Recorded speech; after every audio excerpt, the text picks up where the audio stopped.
Saviez-vous que votre propre âme implore Dieu à votre insu?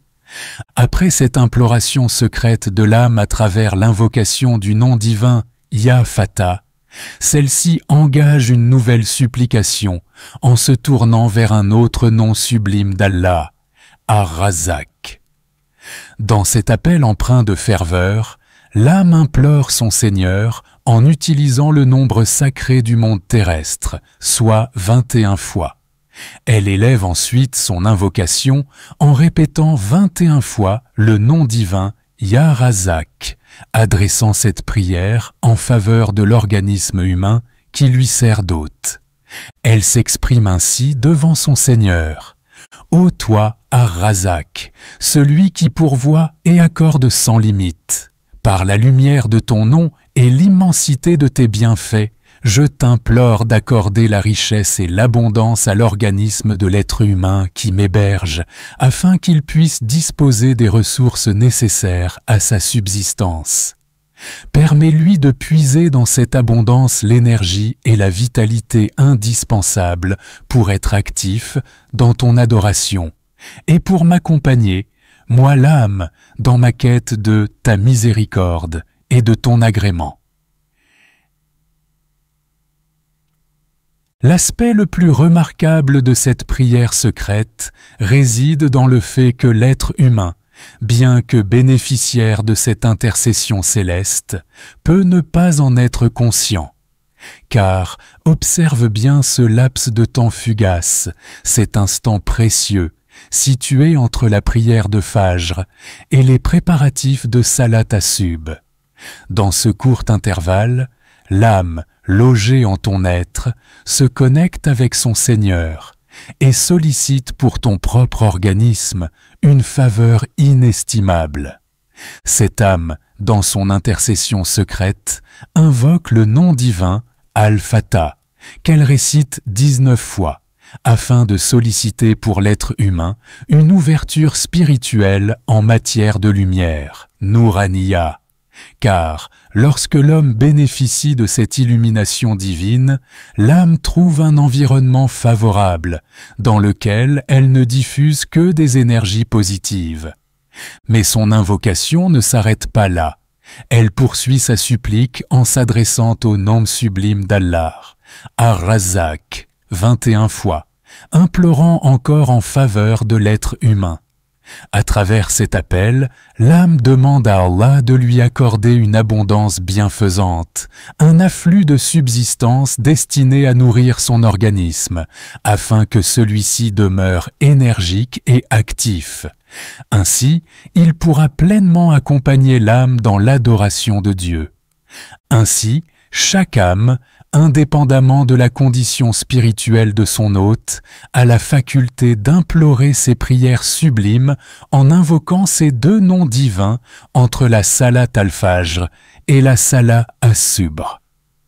Puisque cette loi spirituelle régit toutes les âmes, il est fondamental de comprendre que, quelle que soit l'appartenance religieuse de l'individu, qu'il soit musulman ou non, son âme, à cet instant précis, se tourne naturellement vers son Seigneur et l'implore. Toutefois, pour que cette intercession s'accomplisse à travers ces deux noms divins, une condition essentielle doit être remplie. L'âme doit préalablement se connecter à la lumière du Seigneur. Or, cette connexion n'est possible que si l'être humain lui-même se trouve dans un état d'éveil conscient à ce moment sacré. Autrement dit, il est impératif qu'il soit éveillé, pleinement sorti des voiles du sommeil, car c'est par cette vigilance spirituelle que son âme pourra établir son lien avec la présence divine. Ainsi, entre la Salat al-Fajr et la Salat as-Subh, l'âme s'élève dans l'invocation, utilisant ces deux noms sublimes pour implorer Allah en faveur de son hôte terrestre. Si, durant ces instants précieux, l'être humain est plongé dans un sommeil, alors, sauf s'il appartient à la dimension spirituelle des grands Salihun, son âme ne pourra établir aucune connexion avec la lumière divine. À ce sujet, procédons à une étude approfondie.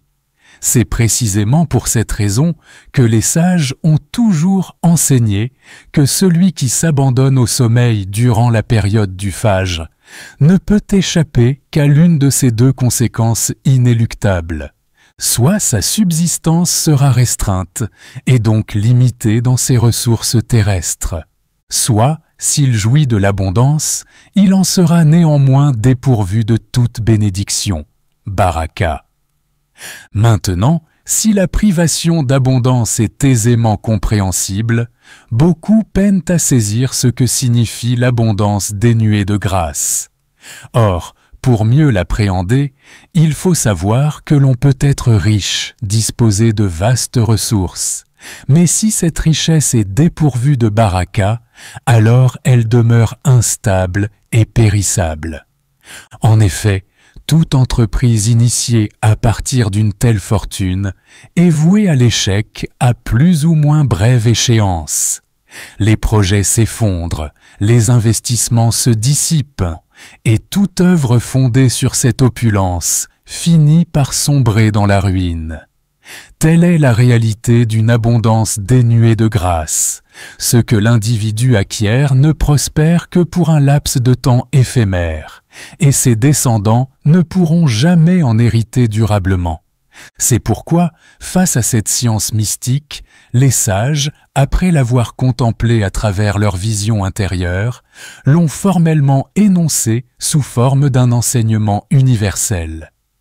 Les sages, dans leur profonde sagesse, ont également révélé une autre organisation subtile régissant la relation entre le sommeil et les bienfaits spirituels. Ils enseignent qu'un individu doué d'une science pure, même plongé dans le sommeil, peut bénéficier d'un cadre de bienfaits supérieur à celui d'une personne en état d'éveil, sans que cette dernière ne puisse atteindre son niveau spirituel. Ainsi, il est établi que l'âme, logée dans l'organisme humain, implore naturellement son Seigneur à travers les deux noms divins évoqués précédemment. Cependant, une exception demeure. Celui qui s'endort durant cet intervalle sacré entre le fajr et le sub, et dont l'âme n'est pas connectée à la lumière divine, se trouve privé de cette invocation secrète. Ne pouvant établir de lien avec les sphères célestes, son âme n'accomplit ni de zikr, ni ses supplications sublimes. En revanche, celui qui fait partie des grands salihun, par la pureté de son être, voit son âme connectée même en état de sommeil. En ce moment précis, elle continue d'émettre les invocations, établissant un lien avec les réalités supérieures, indépendamment de l'état physique du corps. C'est précisément dans cette dynamique que l'on saisit l'importance de la dimension spirituelle d'un être doté de science pure, appelé les salihun. Dès lors, il devient évident sur le fait que pourquoi les sages affirment que dormir durant ces instants de fajr constitue un péril pour l'être humain. Cependant, il est important de souligner que ces moments entre fajr et sub ne sont pas les seuls instants où l'âme implore son Seigneur. Il existe en effet d'autres intervalles temporels sacrés.